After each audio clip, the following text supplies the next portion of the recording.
Depuis la rentrée de septembre, 2 nouvelles options sont enseignées au lycée Henri Nominet à Sarreguemines. Avec des cours d'anatomie et de physiologie en allemand, l'option kiné s'adresse aux élèves qui souhaitent intégrer l'école de kiné de Pirmasens. L'option économie sciences humaines intéresse particulièrement ceux qui visent une poursuite d'études en sciences politiques. Balade contée sur la légende du couvent noir, c'était une première à Ilsprich.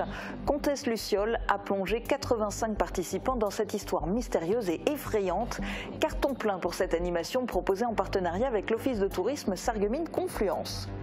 Halloween à peine passé, il est temps de préparer Noël, en particulier pour Bernadette et Séverine.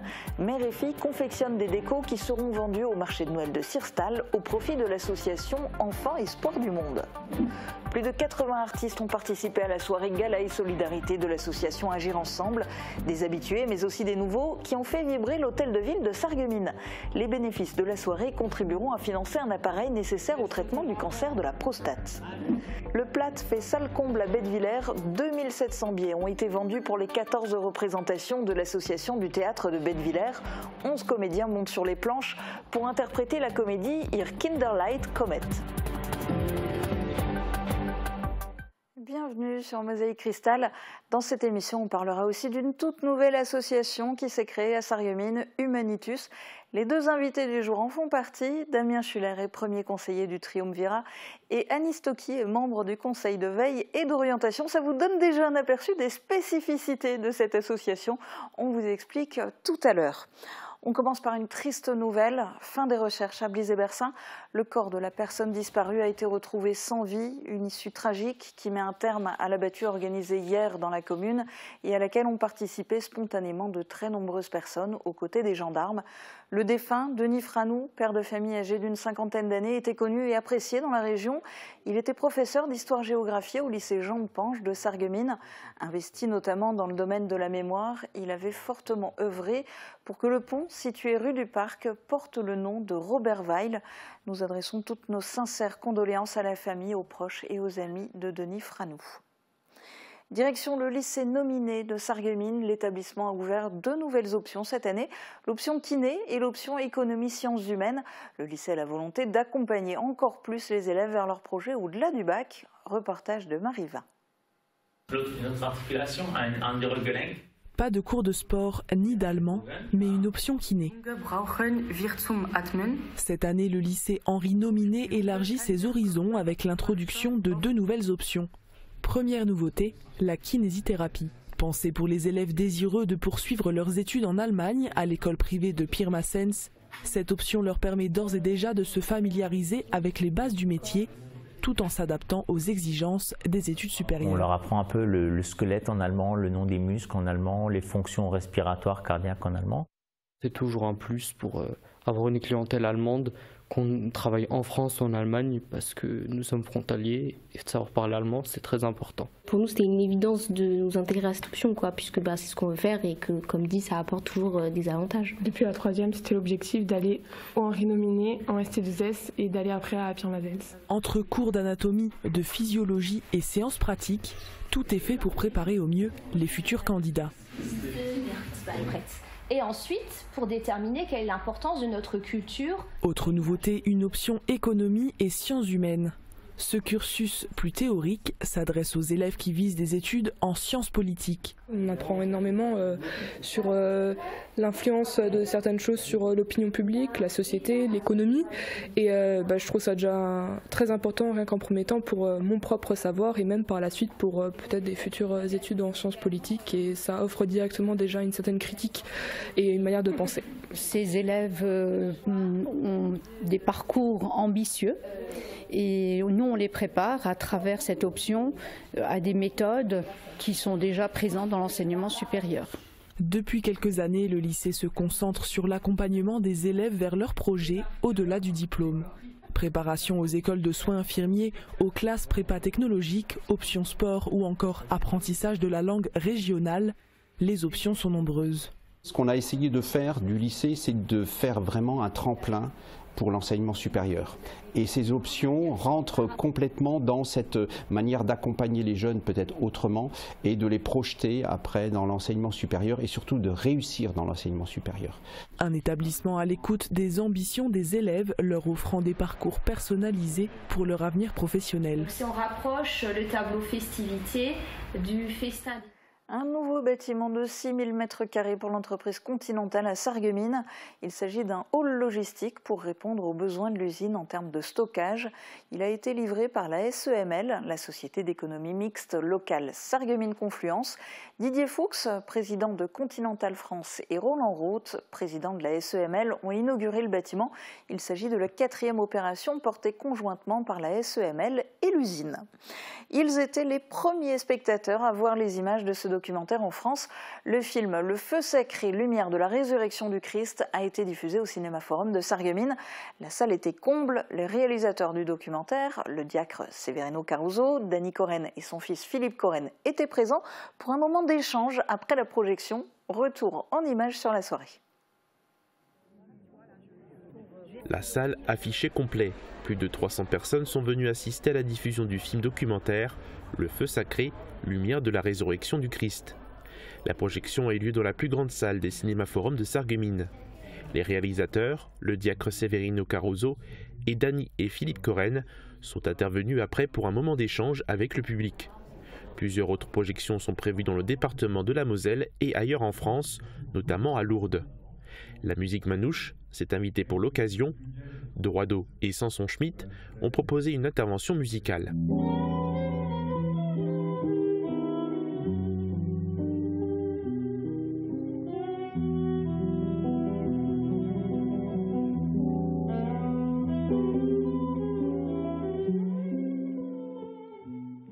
Tournée manège, une fête foraine s'est installée à Ambach. Place de Gaulle, au centre du village, les familles peuvent profiter des manèges, des stands de tir ou de confiserie. Les attractions resteront en place jusqu'au 11 novembre et notez que demain, mercredi 6 novembre, elles seront accessibles à demi-tarif. On vous propose maintenant de frissonner avec la comtesse Luciole venue d'Alsace. Pendant une balade en pleine forêt de l'Isprich, elle vous raconte des légendes et des contes parfois transmis de génération en génération. Reportage de Camille Orvio. Je suis là pour vous raconter des légendes, des histoires effrayantes pour se faire peur. J'espère que ça va marcher. Qui croit encore en la légende du couvent noir? La connaissez-vous? C'est la comtesse Luciole qui va vous la raconter parmi tant d'autres légendes régionales. Tout commence par la chapelle Sainte-Anne à Isprich, point de départ de cette toute nouvelle balade contée.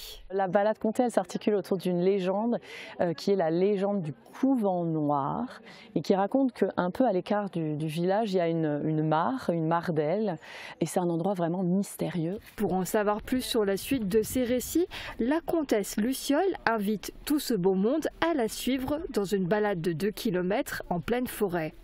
Le bruit des arbres, le craquement des feuilles mortes sous nos pieds, elle s'approprie tout ce cadre naturel pour raconter ces histoires étranges à ses nouveaux auditeurs. Il faudra cependant patienter jusqu'à la fin pour que les mystères autour de la légende du couvent noir soient enfin dévoilés. Des craquements, des hurlements, parfois des rires grinçants. C'est certainement encore les nonnes qui purgent leur peine en enfer. On dit qu'à cet endroit, il y avait un couvent il y a longtemps, mais que les religieuses, elles ont été sur un autre chemin, elles ont peut-être renié Dieu, elles ont fait la fête, et un jour le couvent a été englouti dans le sol, et que c'est pour ça qu'il y a aujourd'hui ce trou, cette mare d'elle qui est là, et il paraîtrait que quand on se promène de ce côté-là, on entend les nonnes rire encore, et que c'est un lieu effrayant. 85 personnes au total se sont laissées emporter par cette balade contée, une réussite pour cette grande première proposée en partenariat avec l'Office de tourisme de Sarreguemines. Nous entrons tout juste dans le mois de novembre, pourtant un duo s'est déjà mis à la tâche pour préparer les ventes d'éléments de décoration pour le marché de Noël de Sirstal. Bernadette et Séverine participent à ce marché pour récolter de l'argent en faveur de l'association Enfants Espoir du Monde. Pour le moment, elles sont en plein préparatif. Emilia Zell est allée à leur rencontre dans leur atelier. Cela fait quelques semaines que Bernadette a commencé son travail de création avec l'aide de sa fille Séverine. On fait les rubans à l'avance. Ouais, là-bas, il y a les rubans. Ouais. Comme ça, tout est prêt. On essaie de prendre beaucoup de choses un peu naturelles parce que c'est beaucoup plus joli en fait que le plastique. Voilà, et puis bon, vous voyez, on a tout à portée de main. Depuis plusieurs dizaines d'années, elle confectionne des décorations de Noël pour les vendre au marché de Noël de Sierstal. Les recettes de ces ventes iront à l'association Enfants Espoir du Monde. Ça a commencé pas aussi volumineux. Au départ, c'était un petit marché. Et puis, à la longue, d'année en année, on a pris de l'ampleur et voilà, c'est presque une passion et puis que je partage avec ma fille. Elle confectionne des décorations autour de bougies, de couronnes de l'Avent avec de vraies branches de sapin ou encore des centres de table. Tout au long de l'année, les deux femmes chinent des éléments de déco, ramassent des pommes de pin en fourré. La fabrication de décorations est presque une histoire de famille. Tout d'abord, déjà pour aider maman, parce que toute seule, c'est, je pense, pas facile pour elle d'assumer tout ça. Et c'est un plaisir aussi de partager des moments avec maman, qu'on n'a pas forcément autrement. Et tout ça a commencé donc avec la sœur de maman, ma chère tante-sœur comme on l'appelait. Et c'était au départ aussi un peu pour elle, de partager tout ça en famille. Et donc j'ai continué avec maman et puis ça me fait toujours plaisir de passer du temps avec elle. L'année dernière, elles ont récolté environ 3 000 € lors du marché de Noël de Sierstal. Comédie musicale, sketch et même de la danse burlesque. Encore une fois, le gala de solidarité de l'association Agir Ensemble a tenu toutes ses promesses. Plus de 80 artistes venus de toute la région se sont relayés sur la scène de l'Hôtel de Ville samedi soir pour faire vivre une soirée d'exception. Tous bénévolement et pour la bonne cause, puisque l'ensemble des dons serviront à financer de nouveaux appareils médicaux pour l'hôpital Robert Pax de Sarreguemines. Extrait du spectacle dans ce reportage de Camille Henriot.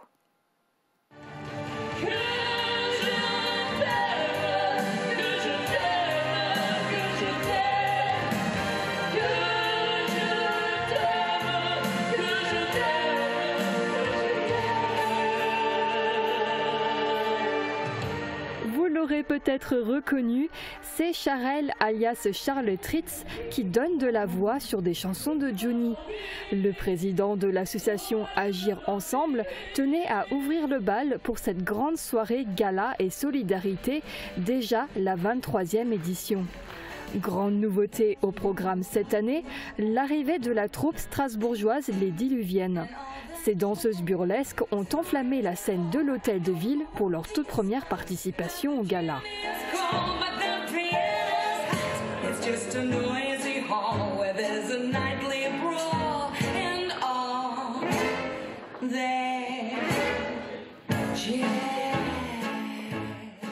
Et avec leur humour de comptoir, Pipo et Dudu ont également fait sensation avec leur sketch. Et à ton avis, ça pèse combien un P? Mais qu'est-ce que tu racontes? Un pet? Oh pardon. Ça ne pèse rien, c'est un gaz. Oh merde, là je crois que je me suis chié dans le dessus. On s'échauffe la voix avec la chorale Cœur à Cœur avant de passer au clou du spectacle, la comédie musicale Nouveau Souffle. Interprétée par les danseurs et chanteurs de M Occidence de Kreuzwald, ce spectacle inspiré par plusieurs chansons contemporaines avec une mise en scène calibrée a donné lieu à des messages parfois poignants sur la maladie du cancer. Plus que n'importe quel autre traitement, l'amour qui porte, qui soutient, qui apaise les maux. L'amour, la seule maladie nécessaire à notre bonne santé. Pour vaincre le cancer de demain, c'est aujourd'hui qu'il faut agir. Comme chaque année, les bénéfices de cette soirée permettront de venir en aide aux personnes atteintes d'un cancer. Ces bénéfices permettront notamment d'investir dans un nouvel appareil pour le cancer de la prostate. 20 000 € sont nécessaires pour son acquisition.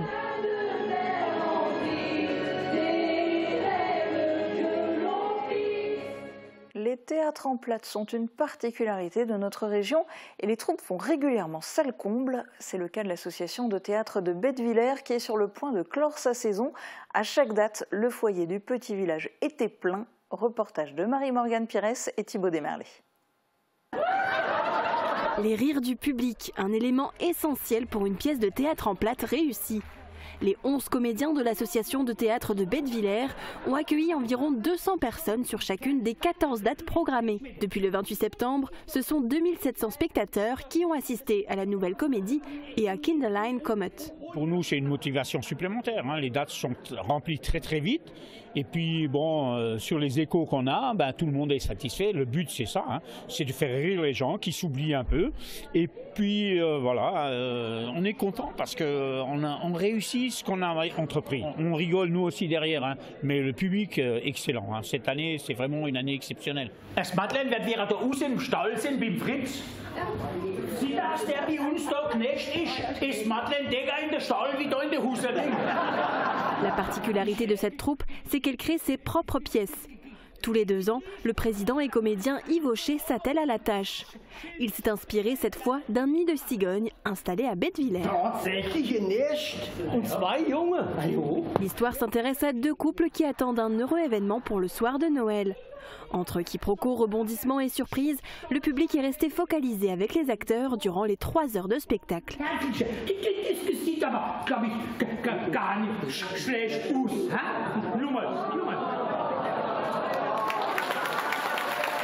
Formidable, c'est la première fois mais j'ai beaucoup aimé. Je trouve que c'est très bien ficelé, c'est dynamique du début à la fin, on ne s'ennuie pas, c'est vraiment top. Chacun a trouvé son rôle, très bien incarné. La troupe effectuera ses dernières représentations ce week-end devant une salle à nouveau comble. Télétravail, wenn ich nur schon so etwas her, wenn ich durch Telelohn kann ich doch nicht schaffen. Und wenn ich am Schaffen bin, kann ich doch kein Telelohn. Mensch, wenn Opa noch da wäre, der geht nicht helfen. Dans un instant, on donne la parole en français aux invités du jour, juste après les prévisions de Météo France pour demain.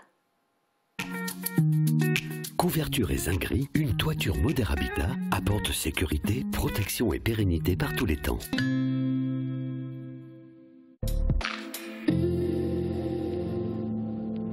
Bonjour tout le monde, connaissez-vous la qualité de l'air autour de vous?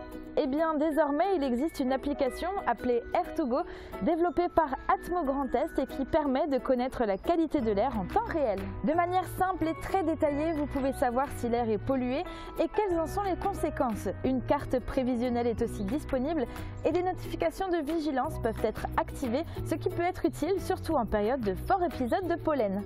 En tout cas, pour demain, la qualité de l'air ne semble pas se dégrader. Mais côté météo, on perd encore un peu de soleil. Les nuages seront déjà très nombreux en matinée et le ciel peine à se dégager dans l'après-midi. Pour autant, aucune précipitation n'est à prévoir. Côté température, les minimales iront de 7 à 8 degrés et les maximales de 12 à 13 degrés. Demain, nous fêtons les Bertilles. Il fera jour de 7h27 à 17h02. Passez tous encore une très belle journée en notre compagnie et à demain.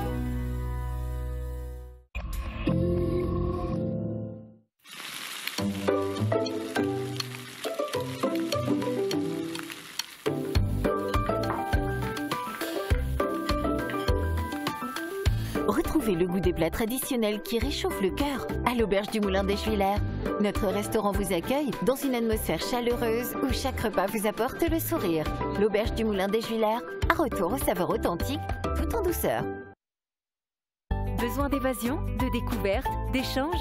L'Université populaire Sarreguemines Confluence, espace de culture ouvert à tous, vous accueille à ses cours, ateliers, conférences et sorties. Renseignements sur notre site upsc-asso.fr. Kommen wir zum Kaffeekränzle! Oh, ja, ich komm! Wir sind heute in Wielerwald. Wielerwald, das schönste Dorf von der ganzen Gasse.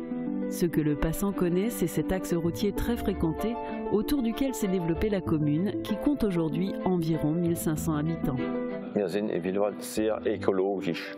Wir setzen überall Bäume und das ist sehr gut für die Natur. Ce vendredi, ne manquez pas notre nouveau numéro de Café Krenzel. Nos joyeux chroniqueurs, entourés du maire de la commune, racontent l'histoire de Willerwald. Nous suivrons Monsieur Cigogne dans sa passion et visiterons la maison forte située sur la ligne Maginot Aquatique. Des archives, nous sortirons un film sur l'usine Solvay et le portrait de Marie Ziegler, une femme très engagée. Sebastian, du hast vielleicht was anderes machen? Ja, das sind so Frauen, wo ich gerne, weil es sah da ins Gesicht, ob es jetzt da gefällt oder nicht. Café Krenzel, le rendez-vous culturel et de détente en langue régionale, c'est ce vendredi sur Mosaïque Cristal. Une nouvelle association est née à Sarreguemines et elle se démarque complètement. Elle s'appelle Humanitus. Pourquoi ce nom ? Alors Humanitus, donc, parce que vous entendez le mot humanité dedans, donc peut-être qu'on est dans une société où il va y avoir besoin de remettre un petit peu d'humanité dans les rouages, et dedans se cache le mot humus, humus, humain, en fait c'est la même origine. Et alors Humanitus est né un soir de Hexennacht, la nuit des sorcières, le 30 avril dernier. Qu'est-ce qui vous a motivé à créer cette association ? C'était de réunir déjà des belles énergies, de bonne volonté, des gens avec qui on avait travaillé sur des projets récemment, comme le projet Senior, et rassembler ces gens pour voilà, inventer des nouvelles réponses. Et vous, c'est ça qui vous a motivé à rejoindre l'association ? Moi, j'ai rencontré Damien dans un cadre amical et effectivement, on avait des projets communs. Moi, je suis investie par ailleurs dans des projets en promotion de la santé, donc ça nous a rapprochés et effectivement, j'avais envie de le rejoindre dans l'association. Et alors, ce fameux projet Senior, c'est quoi ? Le projet Senior, c'est Damien propose à des seniors de venir se retrouver au terminus ou dans des endroits comme au Kayak Club. D'ailleurs, on remercie le Kayak Club de nous avoir proposé de participer et de porter le projet au début. Et donc, on retrouve des seniors qui sont peut-être un petit peu isolés, peut-être un petit peu en manque de lien social. Et donc, ce projet Senior leur a permis de se retrouver, de faire des projets entre eux, en dehors de l'association. Alors, a priori, ça ne vise pas que les seniors. De manière générale, quels sont les champs d'action, quels sont les buts de l'association ? Alors le but, invention. Je pense qu'il y a un mot à retenir si on veut mettre de l'humanité, si on veut remettre un petit peu de rouage dans cette société-là qui ne va pas bien. C'est inventer des nouvelles réponses. Dans le jargon, je dirais, des réponses à des questions sociales non résolues. Voilà, il y a des réponses qui manquent aujourd'hui dans la société sur bon nombre de problèmes. Et ça nous a amené à décliner quatre chantiers, 4 grands chantiers. Alors c'est quoi ces 4 grands chantiers ? Alors premier chantier, donc ça sera celui de la question de la transmission et de la mémoire. On est très inquiet sur des observations de terrain, sur le lien coupé entre les générations, des valeurs, des normes, des choses qui ne se transmettent plus de génération en génération. Donc ça sera notre premier chantier. Et des actions ont déjà lieu, hein, même si c'est avec d'autres partenaires, hein, mais des choses ont été enclenchées. Un chantier, comme dirait Elvis, un de nos membres, sur la question des fruits qu'on ne récolte pas, les fruits abandonnés, les fruits de la terre qu'on oublie. Et Elvis relie ça à la question de la pauvreté en territoire rural, mais en territoire urbain aussi. 3e chantier, la question de la qualité de vie dans l'habitat et dans le territoire. C'est-à-dire qu'aujourd'hui, on veut plancher sur la question, c'est quoi se sentir bien dans un territoire ? C'est quoi avoir un habitat de qualité ? Est-ce que c'est avoir un jardin ? Est-ce que c'est connaître les plantes ? Est-ce que c'est connaître son territoire ? Et 4e chantier, qui vient enrober l'ensemble, c'est de la recherche en civilisation. Parce qu'on est convaincu aujourd'hui que cette société-là n'est plus en capacité d'inventer des réponses et qu'il faut qu'on reprenne un peu de hauteur sur des réflexions de civilisation. Et alors pour faire tout ça, vous avez lancé cette association, mais je pense que là où cette association se démarque le plus, en dehors de vos buts, de ces créneaux, c'est quand même sans doute dans son mode de gouvernance. On l'a vu déjà rien qu'avec, quand on affiche vos noms et vos fonctions, premier conseiller du triumvirat, ce sont des dénominations dont on n'a pas l'habitude. On a plus l'habitude de président, vice-président, trésorier, etc. Alors chez vous, quel est le fonctionnement ? Alors, je commencerai par une pirouette. On n'arrête pas de se plaindre de la crise de la vie associative, de la crise du bénévolat, mais on voit les gens s'épuiser dans des bureaux, des conseils d'administration. Pensez à ces assemblées générales où on va mettre 2 heures, 3 heures à trouver un président, où on clôture l'AG sans avoir trouvé un président. Donc si Humanitus a l'ambition de vouloir un petit peu dépoussiérer tout ça et puis d'aborder les choses sous un nouvel angle, la loi ne dit pas qu'il faut un président dans une association, la loi ne dit pas qu'il faut un bureau, la loi ne dit pas qu'il faut 7 membres dans un bureau. Donc voilà, on s'en est tenu strictement à l'esprit de la loi, à plus forte raison dans le code civil local, pour dire nous avons le droit de ne pas avoir de bureau et on a décidé de créer un conseil de veille et d'orientation. Et pour que personne n'ait peur d'être président, je vous le dirai autrement, nous sommes 3 présidents. Voilà, c'est une présidence à 3 têtes, triumvirat. Voilà, c'est une présidence à 3 têtes, tout simplement. Et ce qui fait qu'en 5 minutes, les élections étaient pliées, qu'on avait nos candidats et qu'on pouvait passer à la suite. Ok, mais plus concrètement, vous, votre rôle, par exemple, en tant que membre du conseil de veille et d'orientation, ça consiste en quoi? Ça consiste déjà à apporter mon soutien aux 2 autres présidents qui peuvent aussi avoir des idées différentes et chacun a son opinion. Et en dehors de ça, bien sûr, chacun peut avoir un projet. Donc moi, mon projet, je l'ai axé sur la transmission. Donc ce sera le but des semaines à venir, de faire un travail concret là-dessus. Et je comptais peut-être présenter un projet sur le mentorat. Donc ce seraient des adultes d'expertise qui pourraient prendre en charge des gens qui ont peut-être plus de difficultés dans la vie et les amener sur d'autres pistes. Parce que petit pas à petit pas, on finit par faire une danse ensemble.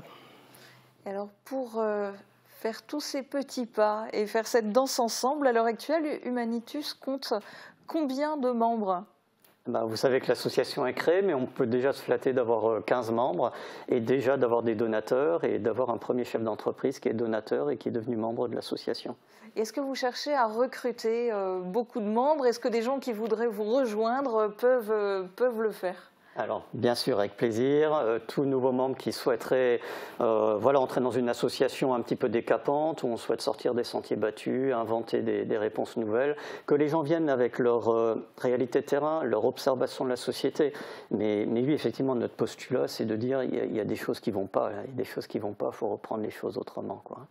Et en attendant que ces gens viennent vous rejoindre, quels sont les prochains projets d'Humanitus ? Alors là, déjà avant Noël, on est sur les starting blocks pour réinterroger la question de quel est le sens de Noël. Dans une société de consommation qui s'est sécularisée, c'est quel sens on souhaite donner à un moment comme celui-là? Est-ce que c'est une foire d'empoigne? Est-ce que c'est un moment de partage? Quelles sont les valeurs qu'on veut véhiculer derrière? Et surtout pas de tomber dans le piège de la nostalgie du passé. Mais on lance cette question-là. C'est quoi le sens de Noël? C'est quoi les valeurs de Noël au XXIe siècle? Et donc, on est accueillis dans le pays de Sarrebourg, à Saint-Jean-de-Bassel et à Brèchevillers pour aller partager des ateliers, partager une soirée sur cette thématique-là. En tant que périmètre d'action, vous n'allez pas rester uniquement sur le secteur de Sarreguemines? Eh bien non. Effectivement, l'association n'a pas de périmètre. Après, raison gardée, voilà, il faut être crédible. Je dirais, dans un rayon d'action d'une heure de route, on peut se mobiliser sur des projets avec des acteurs de territoire, puisqu'on a des appels à lancer sur des gens, un partenariat avec l'école de cinéma, peut-être de Nancy, où on cherche un territoire d'excellence, un territoire d'exception, pour aller filmer une fiction sur le thème de Noël aussi et le sens de Noël. Bon, en parallèle de tout ça, parce que dans le secteur de Sarreguemines, on vous connaît surtout en tant que patrimoine vivant. Et donc, en parallèle de cette nouvelle association, vous allez continuer d'œuvrer avec votre entreprise. Donc, Patrimoine Vivant, c'est bien une entreprise qui continue à œuvrer. Patrimoine donne son énergie bénévolement, comme Annie, comme Adrien, Elvis, Marc, donc donnent leur énergie bénévolement à cette association. Donc oui, Patrimoine Vivant a 6 ans et va continuer à développer ses projets à Sarreguemines et ailleurs. Et le prochain événement qui est organisé par Patrimoine Vivant, c'est vendredi 15 novembre à partir de 17h au Square Bennett à Sarreguemines. Quel est le programme ? Alors, donc, événement organisé avec la ville de Sarreguemines dans le cadre du festival Miret de Platte. Et comme il y a 2 ans, l'idée, c'est d'aller redonner la mémoire aux habitants du territoire et leur rappeler qu'il y avait un vieux mythe, le mythe du Wilde-Yega, le chasseur sauvage qui traversait les ciels d'automne et les ciels d'hiver pour effrayer les humains. Mais c'est aussi lui qui rapportait la belle saison à venir. Hein. Donc, c'est le thème de oser traverser l'ombre, oser traverser l'hiver avant d'accueillir la lumière. Et donc, on va le mettre en scène grâce aux copains Alphonse Walter qui va jouer le rôle du Wilde-Yega et on va illuminer ensemble le jardin du Square Bennett. Donc vous êtes tous invités à partir de 17h, mais ce n'est pas Halloween. Donc ne venez pas avec de la décoration industrielle, ne venez pas avec des bouts de plastique, venez avec un légume que vous aurez pris plaisir à creuser en famille et on va tenter, si on est nombreux, on se donne un objectif au moins à 100 personnes, d'illuminer ce soir-là, d'illuminer ce jardin. Joli projet. Merci beaucoup à tous les deux d'avoir participé à cette émission en direct sur Mosaïque Cristal. Et puis pour plonger justement les téléspectateurs dans l'ambiance de la semaine prochaine, je vous propose de revoir le reportage qu'on avait réalisé il y a 2 ans sur le mythe du chasseur sauvage.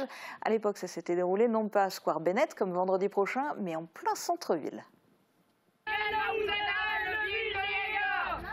Juste avant la tombée de la nuit, 2 curieux personnages ont fait leur apparition à Sarreguemines, la horde du chasseur sauvage. Il s'agit en réalité d'élèves du collège du Himmelsberg. Ils sont suivis par des cavaliers du centre équestre Sarreguemines Jump. Nous sommes le monde sombre et les maîtres de la nuit, mais nous apportons aussi la vie au cœur de l'hiver. Tous ont participé à la mise en scène imaginée par Damien Schuller, le fondateur de Patrimoine Vivant. Il a souhaité faire revivre un mythe oublié, celui du Wilde-Yega. Au départ, c'est juste une histoire qu'on raconte d'un cavalier furieux qui traverse le ciel, à peu près au moment où les oies partent en migration, et qu'à ce moment-là, il traverse le ciel pour faire peur aux humains. Donc voilà, on a voulu le matérialiser sur Terre avec de vrais cavaliers et transformer le mythe en moment de partage avec les habitants. Un événement organisé conjointement avec la ville de Sarreguemines dans le cadre du festival Miret de Platte. Le cortège était complété par des enfants du périscolaire Les Francas et des familles. Suite au défilé, les participants ont pu découvrir une exposition créée par Damien Schuller sur la thématique des mythes et légendes. Une nouvelle idée lui trotte déjà dans la tête pour un prochain événement sur la légende de Mélusine.